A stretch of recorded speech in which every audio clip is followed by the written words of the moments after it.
ሰግጥ ፈምስ የሚል ሀገራዊ ዘመቻ ፊት አውራሪ ለመሆን የተነሳው ምን አስልቶ ነው? ሰግጥ ፈምስ ሱረን ምን ያመለክታል?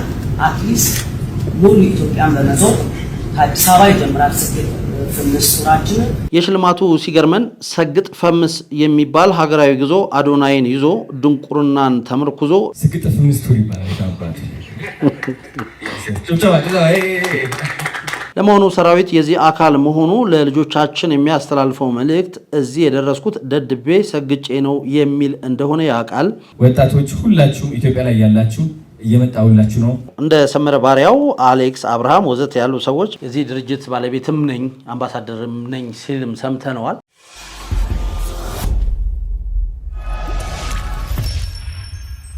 ሰላም ጤና ይስጥልን የተከበራችሁና የተወደዳችሁ የኢትዮ ኢንፎ ቤተሰቦች፣ የቻናላችን ከ798 ሺህ በላይ ሰብስክራይበር አለው። እንግዲህ ሰብስክራይብ በማድረግ የደውል ምልክቷን በመጫን በየዕለቱ የምንለቃቸው መረጃዎች በፍጥነት እንዲደርሳችሁ አድርጉ።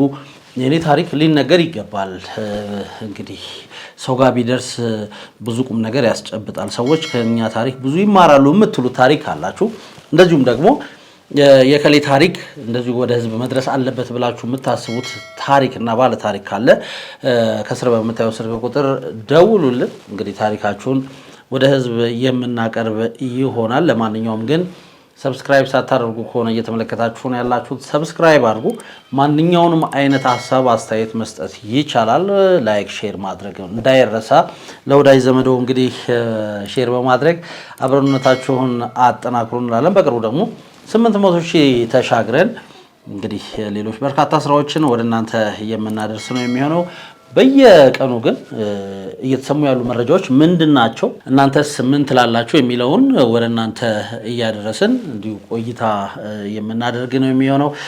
ለዛሬም እንግዲህ ኢትዮጵያ ውስጥ እንግዲህ ከቅርብ ጊዜ ወዲህ በተለይ የማህበራዊ ሚዲያ በሰፊው መንሰራፋት ወይም ደግሞ በሰፊው በርካቶች መጠቀምን ተከትሎ የተለያዩ አነጋጋሪ ጉዳዮች በየቀኑ እንግዲህ አንዳንድ አጀንዳ አንዳንዴ እንደውም ሁለትም ሶስትም አጀንዳ እያየን እየሰማን ነው የምናልፈው እና አሁን ደግሞ ከሰሞኑ በተለይ ትላንት አመሻሹ አካባቢ አንድ መረጃን ተከትሎ በርካታ ኢትዮጵያውያንን ያስቆጣ በጎኑ ደግሞ እንደዚህ በርካታ ኢትዮጵያውያን የደገፉት አንድ አበይት ክስተት ተከስቶ ነበር። ይህ ክስተት ምንድነው የሚለውን እንግዲህ አንድ ቪዲዮ በጋራ እንከታተልና እዛ ላይ እናንተም የምታውቁት ይሆናል። ታዲያ ሰዎች ወይም ደግሞ ታዋቂ ሰዎች፣ ምሁራን እዚህ ጉዳይ ላይ ምን ሀሳብ ሰጡ የሚለውን ነው ወደ እናንተ ለማድረስ እየወደድኩት።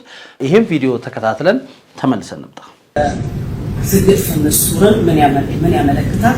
አትሊስት ሙሉ ኢትዮጵያን በመዞር ከአዲስ አበባ ይጀምራል። ሰግጥ ፈምስ ሱራችን ኢቨንቱ የሚዘጋጀው የመጀመሪያው አዲስ አበባ ይጀምራል።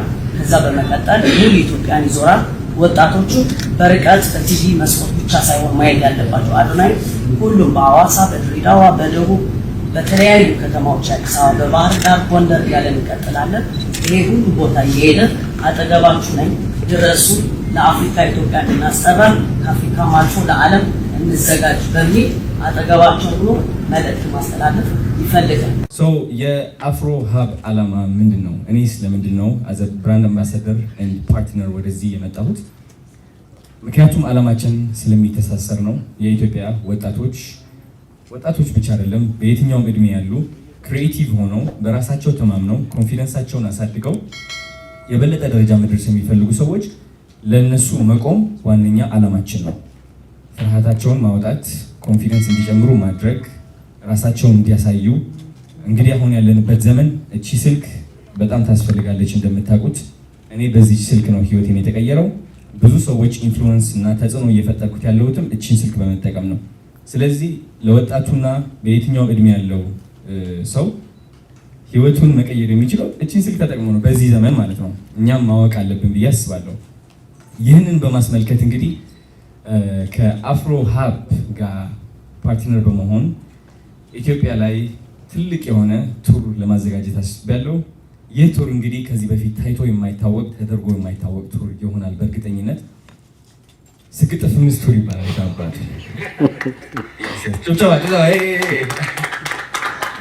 እንግዲህ ሰግጥ ፈምስ ቱር ምንድነው ዓላማው?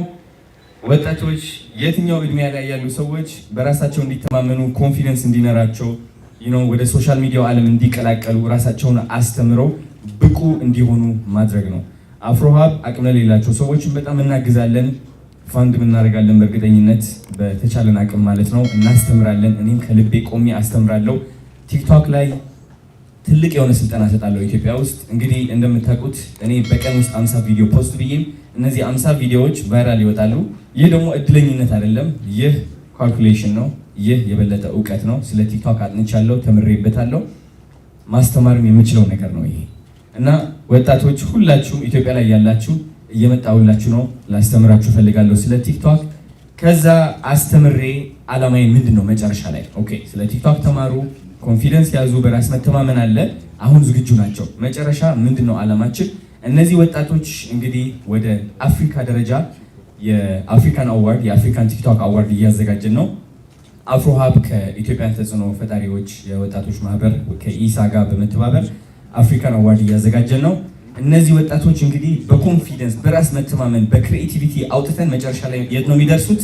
በአፍሪካ ተወዳድረው ኢትዮጵያን ያስጠራሉ። በኢንተርናሽናል ደረጃ ደግሞ ትልቅ ደረጃ እንደርሳለን ማለት ነው። ሁላችንም እየተደጋገፍን እንግዲህ ስግጥ ፍምስ ቱር ሊጀምር ነው። አመሰግናለሁ በጣም ቴንክ ዩ።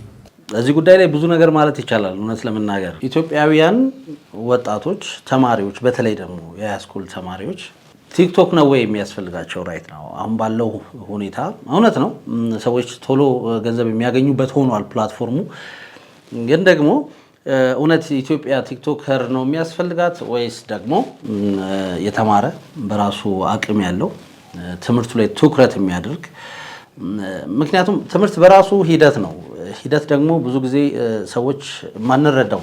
ለኔ አንዳንዴ ቁጭ ብዬ ሳስበው የሚገርመኝ ነገር መማር ምናልባት አንድ ሲደመር አንድን አንደኛ ክፍል ነው ተምረን ያለፍ ነው።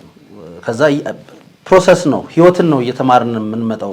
እንትኑን ብቻ አይደለም ይሄ እንዴት ነው ኳሊኮረሙ ወይም ደግሞ የትምህርቱን ይዘት አይደለም። አንድ ሲደመር አንድ ወይም ደግሞ ሌላ ሳይንስ ስለ ባዮሎጂ ምናምን እየተማርን ነው የምንመጣው። ትምህርቱን ብቻ አይደለም በህይወታችን ውስጥ ማድረግ የምንፈልገውን ለማድረግ የሚያስችልን ትዕግስትም ነው እያስተማረ በሂደት ነገሮች በሂደት መሆን እንደሚችሉ ነው ትምህርት የሚያስተምረው። እንደው ከዓላማው ውጪ ማለት ነው። ትልቁ እንትኑ እሱ ነው። በተረፈ ሁሉም የተማረ ሁሉም ዲግሪ ያለው በተማረበት ስራ ይሰራል ማለት አይደለም። የሀገሪቷን ነባራዊ ሁኔታ አንደርስታንድ ማድረግ ይጠበቅብናል። ነገር ግን ይሄ አሁን በነ ቲክቶከር አዶናይ እና እንግዲህ በአፍሮ ሀብ መስራቾችና ባለቤቶች የተሰጠው ጋዜጣዊ መግለጫ ግን ከዛ በተቃራኒ የቆመን ትውልድ ወደ መፍጠር ትውልድን የማባከን ነገር የማምጣት ሁኔታ የታየበት ይመስላል። ለዚህም ነው በርካቶች እንግዲህ ሀሳባቸውን በተለያየ ማህበራዊ ሚዲያ እየገለጹ የሚገኙት። ምክንያቱም ሀገራችን በቲክቶከር አይደለም የምትገነባው። ሀገራችን በቲክቶከር ስለበዙ አይደለም እንደ እንትን የምንቆመው እንደ ሀገር የምንቆመው። እውነት ነው እንግዲህ ባለው የስራ አጥ ቁጥር ድህነቱ ተጨምሮ ብዙ ነገሮችን እየተመለከትን ነው። ነገር ግን አሁን ሰግጥ ፈምስ ወይም ደግሞ ሰግጥ ፍምስ የሚል ቱርን ማዘጋጀት ምን ማለት ነው? ምንስ ነው ጥቅሙ? እውነት አዶናይ እንዳለው ጥቅሙ ምንድን ነው? በየሀገሩ በየከተማው ዞሮ ሰግጥ ፈምስ ቱርን አዘጋጅቶ ለወጣቱ ይህን ነገር ማሳየት እውነት ምንድነው ይዞት የሚመጣው አበይት ጥቅም የሚለው ነገር ላይ በደንብ ሊታሰብበት ይገባል የሚል እኔ በግሌ አቋም አለኝ። ምክንያቱም አሁን ምናልባት ሁሉንም ነገር ኔጌቲቭ አድርጎ መመልከት ጥሩ አይደለም። መልካም ጎን ሊኖረው ይችላል። ግን ደግሞ እውነት ለኢትዮጵያዊ ወጣት፣ ለኢትዮጵያዊ ተማሪ፣ ለኢትዮጵያውያን ታዳጊ ልጆች ሰግጥና ፈምስ ማለት ምን ማለት ነው? ምንስ አይነት ትምህርት ነው ልሰጣቸው የምትችለው? በዚህ ኮንቴክስት ወይ ነው በዚህ ርዕስ ስር ምን አይነት ስልጠና ነው ልሰጣቸው የምትችለው የሚለውን ሊታሰብበት ይገባል ማለት እንወዳለን። ነገር ግን እንደሰማችሁት ነው ቪዲዮ ላይ በተቻለ መጠን አዶናይ ሀሳቡን እንግዲህ ስልጠና ስለመስጠት ስለ ቲክቶክ አልጎሪዝም እንደዚሁም ደግሞ ስለ ኮንፊደንስ ስልጠና ለመስጠት ነው አላማው ያደረገው። ትክክል ነው ወይ ነው ዋናው ነገር ምንድነው? ቱር የሚያስፈልገው ጉዳይ ነው ወይ? አሁን ስለ ለቲክቶክ አልጎሪዝም በየከተማው ዞሮ ስልጠና መስጠት አስፈላጊ ነው ወይ? ምንድነው ሐሳቡ? ሰዎች ተማሪዎች ትምህርታቸውን ትተው ቲክቶክ ላይ ጊዜያቸውን እንዲያሳልፉ ነው ወይ? ቲክቶክ እንዲሰሩ ነው ወይስ ደግሞ በጣም ጥሩ አርጌ አሁን ለኔ ፐርሰናሊ ጥሩ አርጌ ልመልከተው ብል ምንድነው ትርፍ ጊዜያቸውን እንኳን ብንል ተማሪ ትርፍ ጊዜ አለው ወይ? ምን አይነት ትርፍ ጊዜ ነው ያለው ተማሪ? የትኛው ተማሪ ነው ስለ ቲክቶክ አሁን ማወቅ ያለበት? ምክንያቱም ቲክቶክ ስንል ዝም ብሎ የሚመጣ ነገር አይደለም። ኢቭን ሁላችንም ማህበራዊ ሚዲያ ላይ ያለ ሰዎች የምናውቀው ጉዳይ ነውና እንደው በተቻለ መጠን ጥንቃቄ ሊደረግበት ይገባል። ይሄ በሞቅታ ሊደረግ የሚገባው ነገር አይደለም። የበለጠ ጥናት የሚያስፈልገው ጉዳይ ነው። የተለያዩ ስልጠና ሰጪዎች እኮ አሉ በማነቃቃት ስለ ኮንፊደንስ ስለ ቲክቶክ አልጎሪዝምም ስለ ዩቲዩብም የተለያዩ አይነት ስልጠናዎችን የሚሰጡ እንግዲህ ግለሰቦችም ድርጅቶችም አሉ። ግን ይሄኛው እንደ ሀገር ቱር ለማድረግ ታስቦ እንቅስቃሴ ሲጀመር አላማው ምንድነው? ከጀርባው ምን አለ? ምን ይዞ ይመጣል? ጥቅሙ ምንድነው የሚለውን በሚገባ ሊጠና ይገባል ማለት እንወዳለን። እዚህ ጉዳይ ላይ ዶክተር በድሉ ዋቅጅራ አንድ ሐሳብን በፌስቡክ ገጻቸው አስፍረዋል። ይህ ሐሳብ ምንድነው የሚለውን እንመልከት። ዶክተር በድሉ ዋቅጅራ ያቀረቡትን ሐሳብ እንደወረደ ነው ወደ እናንተ የማደርሰው።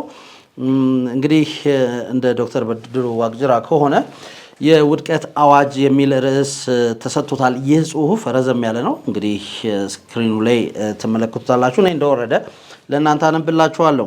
የውድቀት አዋጅ እንደ ኢትዮጵያ አየር መንገድ ኢትዮጵያውያንን ለደህንነታቸው የቆመ ኃላፊነት የሚሰማው አስተዳዳሪ የሚያገኙት መቼ ነው? በድሉ ዋቅጅራ በመጀመሪያ ከ40 በላይ በሚሆኑ ዩኒቨርሲቲዎች ተምረው ሆነ ሳይማሩ ተመርቀው ወይም ትምህርታቸውን 12ኛ ላይ አቁመው እዚህ ግባ የሚባል የስራ እድል በሌለባት ሀገር የሚበተኑ ወጣቶች ማህበራዊ ሚዲያን እንደ ስራ ፈጠራ ወይም እድል በመጠቀም ራሳቸውን በገቢ ለመደጎም የሚያደርጉት ጥረት በጅምላ አልቃወምም።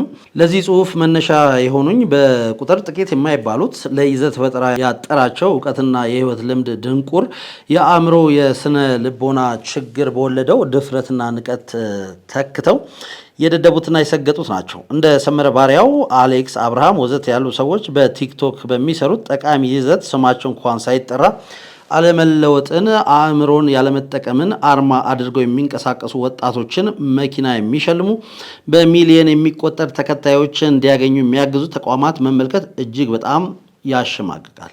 በሀገርና በማህበረሰብ ላይ ተስፋ ያስቆርጣል። ይሁን እንጂ ፕሮፌሰር መስፍን ወልደ ማርያም በሀገርና በማህበረሰብ ላይ ተስፋ መቁረጥ ሀገርን ለደንቆሮዎች፣ ለደፋሮችና ለአምባገነኖች አሳልፎ መስጠት ነው ይሉ ነበር። ይህን እንዳሻው ብሎ ማለፍ ያዳግታል። ምን አይነት ተቋማት ናቸው ይህንን የሽልማት ፕሮግራም የሚያዘጋጁትና በገንዘብ የሚደግፉት? ለእነዚህ ተቋማት ሀገርና ማህበረሰብ ከሸቀጣቸው ማራገፊያነት የዘለለ ትርጉም የላቸው ማለት ነው። በነገራችን ላይ የከሳቴ ብርሃን ተሰማ አማርኛ መዝገበ ቃላት ሰገጠ የሚለውን ቃል ክፉ ሰው፣ መጎደኛ፣ የሰውን ነገር የማይቀበል ሲል ይፈተዋል። የሽልማቱ ሲገርመን ሰግጥ ፈምስ የሚባል ሀገራዊ ጉዞ አዶናይን ይዞ ድንቁርናን ተመርኩዞ ሊዘጋጅ ስለመሆኑ ጋዜጣዊ መግለጫ መሰጠቱን ተመለከትኩ። በኤአይ የተሰራ ነው በሉኝ ብዬ ሰዎች ጋር ደወልኩ። የተመኘሁት ሳይሆን ቀርቶ እውነት መሆኑን ነው። ልጆችና ወጣቶች በተለያየ ምክንያት የእነዚህ ቲክታከሮች ተከታይ ሊሆኑ ይችላሉ። እኔን እንቅልፍ የነሳኝ ፈጽሞ በማልጠብቀው ሁኔታ የጋዜጣዊ መግለጫ ተናጋሪ ወይዘሮ እና የሰራዊት ፍቅሬ ጉዳይ ነው። ይህቺ ሴት ለልጆቿ ደድቡ ሰግጡ ትላለች ማለት ነው። በአፍለኛው የሬዲዮ ድራማ አሃዱ ብሎም ብዙ ውጣ ውረዶችን አልፎ እዚህ የደረሰው ሰራዊት ፍቅሬ የመጣበት የሙያ ትግል ጉዞ ላይ ውሃ ከልሶ ሰግጥ ፈምስ የሚል ሀገራዊ ዘመቻ ፊት አውራሪ ለመሆን የተነሳው ምን አስልቶ ነው? ለመሆኑ ሰራዊት የዚህ አካል መሆኑ ለልጆቻችን የሚያስተላልፈው መልእክት እዚህ የደረስኩት ደድቤ ሰግጬ ነው የሚል እንደሆነ ያውቃል? የትምህርት ስርዓታችን ማጥ ውስጥ ነው። በሙስና ተጨማልቀናል። የሃይማኖት ተቋሞቻችን ረክሰው ዓለማዊ መድረኮች እየመሰሉ ነው። ይህ ሁሉ አልቆረቆራቸውም፣ ለዘመቻውም አላነሳሳቸውም። ወርቅ በወርቅ ብሎ ፊልም የሰራበት ሀገራችን የምትታወቅበት አትሌቲክስ ተዋርዶ ከዓለም አትሌቲክስ ሻምፒዮና ያለ ወርቅ መመለሳችን እንኳን ሰራዊት ፍቅሬን በቁጭት ለተግባር አላነሳሳውም። ሰራዊት ለሀገራዊ ዘመቻ ያነሳሳው የሀገሪቱ የደደቦች ወይም የሰገጤዎች ማነስ ነው። በመጨረሻም ይህ ጉዞ የሀገራዊና ማህበረሰባዊ ውድቀታችን ይፋዊ አዋጅ ነው።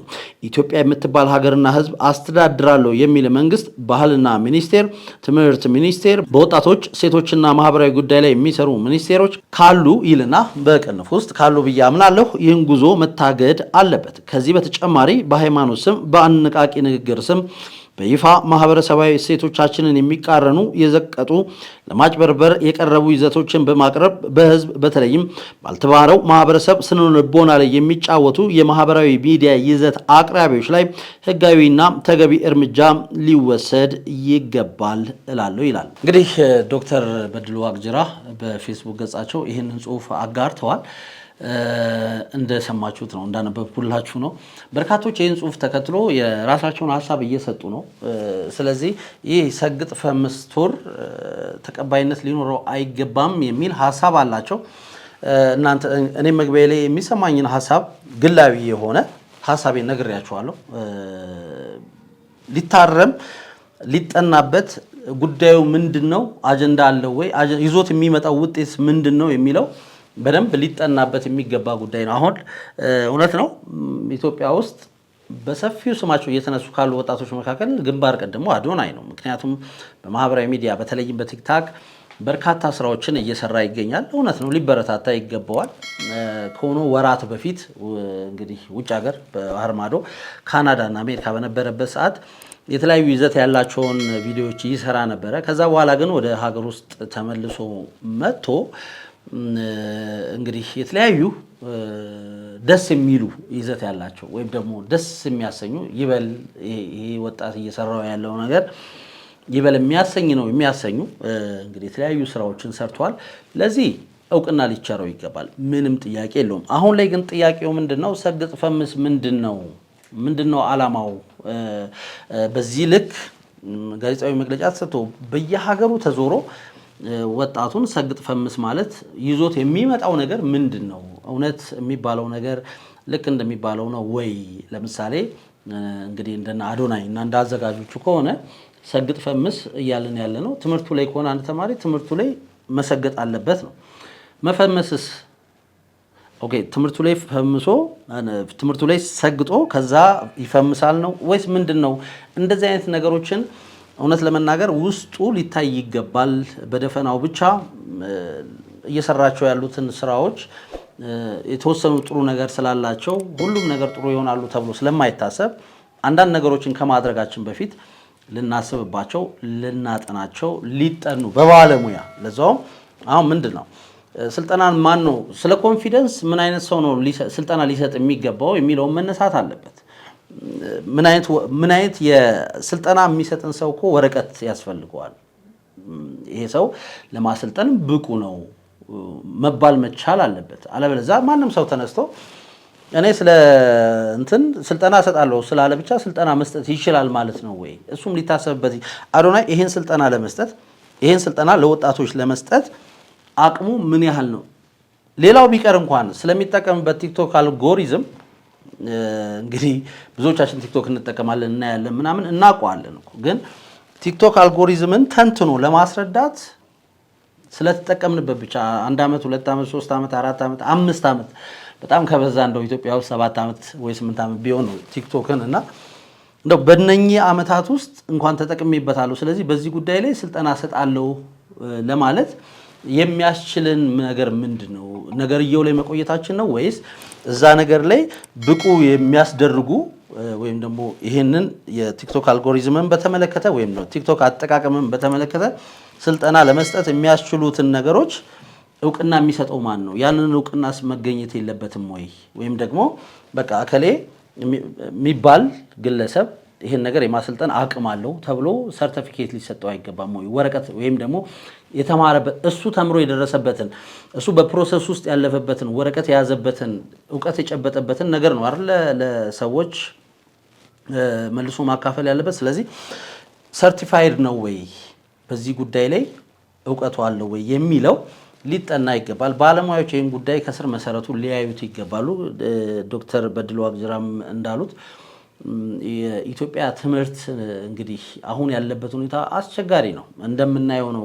ከመቶ ተማሪ 20-30 ተማሪ ነው አለፈ ሲባል የምንሰማው። በተለይም ወደ ከፍተኛ ትምህርት ተቋም የመግቢያ ውጤትን የሚያመጡ ተማሪዎችና በቁጥር ትናንሽ ነው ያለው እና እንደዚህ አይነት ችግር ውስጥ ባለንበት ሰዓት እንግዲህ ሰዎችን ወደ ተለየ አቅጣጫ ይዞ የሚመጣን ነገር ነው የታሰበበትና እውነት አስበውበት ነው ወይ የሚለው ላይ እኔም ጥያቄ አለኝ።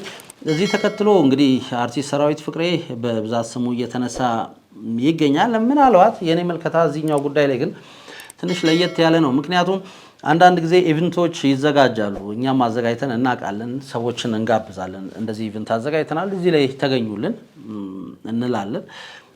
ብዙዎችም ይሄንን ያረጋሉ። እውነት ነው። እዚህ ጉዳይ ላይ ስንጋብዝ በዚህ ምክንያት ነው ብለን ነው የተለያዩ ሰዎችን ስንጋብዝ የምንጋብዘው።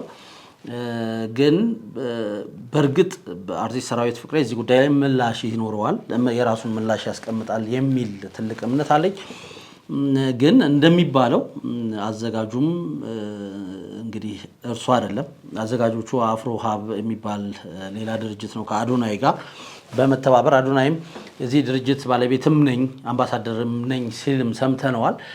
ስለዚህ ሰራዊት ፍቅሬ እንደማንኛውም እንግዳ ተጋባዥ ሆኖም ከሆነ ወይም ደግሞ ሌላም ነገር ካለው ራሱ ምላሽ ይሰጣል የሚል እምነት አለን። ምክንያቱም ቅድም እንዳልኳቸው ነው እንደዚህ አይነት ፕሮግራሞች ሲዘጋጁ የተለያዩ ታዋቂ ሰዎች ይጋበዛሉ መድረኩ ላይ። ይሄ የተለመደ ነገር ነው። ምናልባትም አርቲስት ሰራዊት ፍቅሬ በዚህ ምክንያት መድረኩ ላይ የተገኘ ይመስለናል። ሌላ ምክንያትም ካለው እንግዲህ ከሱ ምላሽ የምንጠብቅ ይሆናል። እኛም እርሱን አግኝተን ለማናገር ሙከራ የምናደርግ ነው የሚሆነው። ለማንኛውም እናንተስ በዚህ ሰግጥ ፈምስ ቱር ላይ ያላችሁ ሀሳብ ምንድን ነው? ትክክል ነው? ትክክል አይደለም? የእናንተ ምልከታስ ምንድን ነው የሚለውን እንድታካፍሉን ወደድኩ። በሀሳብ መስጫው ላይ እንግዲህ ያላችሁን ማንኛውንም ሀሳብ ስጡን። እኛም የግል ምልከታችንን ነው የሰጠነው። እንደዚሁም ደግሞ በፌስቡክ ላይ እንግዲህ በርካቶች የተቀባበሉትን አንድ ጽሁፍ ነው ወደ እናንተ ያደረስነው። እናንተስ ስለ ሰግጥ ፈምስ ቱር ምን ሀሳብ አላችሁ? ለሀገራችን ምን አይነት ጥቅም ይዞ ይመጣል የሚለውንስ እንግዲህ ምን ትላላችሁ? ጥቅም ይዞ ይመጣል ወይስ ጥቅም የለውም የሚለው ላይ ሀሳባችሁን አጋሩ። ለዛሬ እንግዲህ በማህበራዊ ሚዲያ ከተሰሙና በጣም አነጋጋሪ ከሆኑ በርካቶች ከተቀባበሏቸው ጽሁፎች መካከል የተገኘውን አንድ ጽሁፍና አንድ ጉዳይን የተመለከተ ነው ወደ እናንተ ያደረስነው።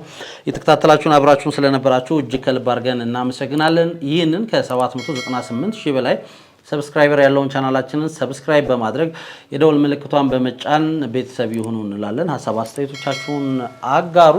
የኔ ታሪክ ለበርካቶች መቅረብ አለበት። የኔ ታሪክ በርካቶችን ያስተምራል። ለበርካቶች እንግዲህ የህይወት መስመር መቀየር ምክንያት ሊሆን ይችላል የምትሉ ታሪክ ካላችሁ ከታች በምታዩ ስልክ ቁጥር ደውሉልን። እንደዚሁም ደግሞ የከሌ ታሪክ ሊነገር ይገባል ሊታወቅ ይገባል የምትሉትም ታሪክ ካለ እንደዚሁ ትችላላችሁ። ሀሳብ አስተያየቶቻችሁን አድርሱን። በስልክ ቁጥራችን እንግዲህ ከታች በምታዩ ስልክ ቁጥራችን ደውሉልን። አብራችሁ ስለነበራችሁ እጅግ ከልብ አድርገን እናመሰግናለን።